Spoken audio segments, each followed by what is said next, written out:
일론 머스크, 빌 게이츠, 워렌 버핏, 전 세계 최고 부호들의 이름입니다. 이 명단에 당당히 이름을 올린 한 남자가 있습니다. 그는 바로 바이낸스 창업자 창펑자오입니다.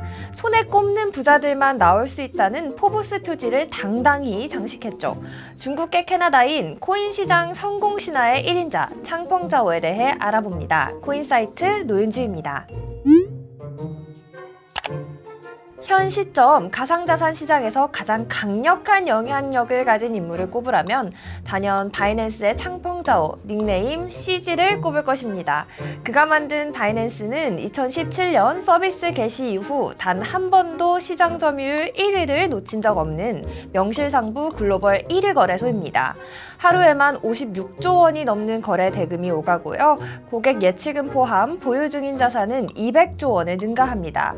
CG는 대체 어떤 사람이길래 맨 땅에서 코인 대기업을 만들어낼 수 있었을까요? 그는 1977년 중국 장쑤성에 있는 항구 도시 레윈강에서 태어났습니다. 그의 아버지는 대학 교수였다고 알려져 있는데요. 엘리트 집안에서 태어난 CG였습니다. 하지만 당시 중국은 격변의 시기였고 1989년 천안문 사태 이후로는 소위 지식인들이 활동하기 어려운 환경이 조성됐습니다. CG의 가족들도 위험을 느껴 다 함께 캐나다로 이주합니다. 이때 CG는 12살이었습니다. 이민 이후 힘든 환경에서도 학업을 놓지 않았던 CG는 캐나다 퀘벡주에 있는 맥길 대학교에 진학해 컴퓨터 공학을 전공합니다. 졸업 후에는 일본으로 건너갑니다. 일본 도쿄에 거주하면서 도쿄 증권거래소에서 거래 엔진을 담당하는 개발자로 취업했습니다. 이때 경험은 CG로 하여금 코인 거래소를 만들 수 있는 능력을 갖출 수 있게 해준 소중한 커리어였습니다. 이후 경력을 살려 뉴욕에 있는 블룸버그 트레이드북으로 이직하기도 했습니다. 계속해서 거래 플랫폼과 인연이 있던 그였습니다. 이제부터 CG의 코인 라이프가 시작됩니다. 2014년 그는 중국에서 OK코인의 공동 창업자이자 최고 기술 책임자로 합류했습니다. 하지만 동업관계가 오래가진 못했습니다. 약 1년 만에 회사를 떠났는데요. 그리고 나서 2017년에 창업한 게 지금의 바이낸스입니다. OK코인의 또 다른 코파운더였던 허이와 손을 잡았죠. 바이낸스는 승승장구했습니다. 초기 가상자산 투자자들에게 바이낸스를 각인시켰던 건 레퍼럴 전략이었다는 분석이 지배적입니다. 쉽게 설명하면 초대하기 이벤트 같은 거죠.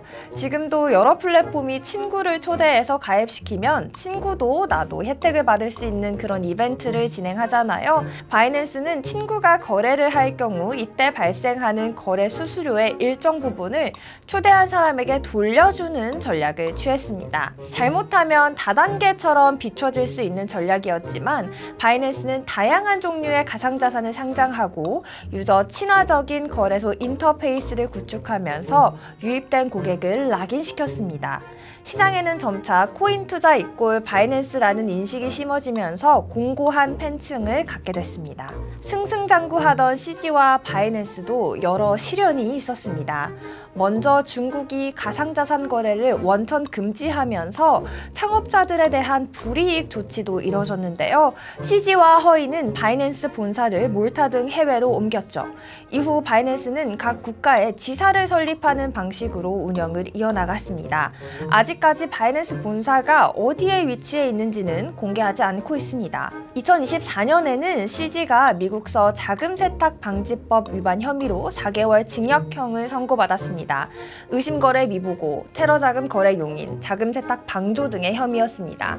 그는 의도적인 규제 회피가 아님을 주장했지만 결국 미국 정부와 합의했습니다. 바이낸스와 CG게이는 43억 달러, 우리 돈 무려 약 5조 7천억 원의 벌금을 냈고 실형에도 합의했죠. 이에 CG는 같은 해 9월 복역을 마치고 출소했는데요. 출소한 이후 그는 미국 정부와의 합의에 따라 바이낸스 CEO로는 복직하지 못했습니다. 최대 주주로만 남되 경영에는 간섭하지 않기도 했기 때문이죠. 이에 새로운 개인 회사인 기글 아카데미를 설립합니다. 비영리 단체로서 전 세계 초등학생부터 고등학생까지 사용할 수 있는 무료 온라인 교육 플랫폼입니다. 교육 소외계층 아동을 위한 사업을 적극적으로 펼치고 펼치고 있습니다. 기글 아카데미를 홍보하러 CG가 직접 각종 행사에도 나서고 있죠. 제가 지난해 10월 말에 바이낸스가 두바이에서 개최한 행사에 다녀왔는데요.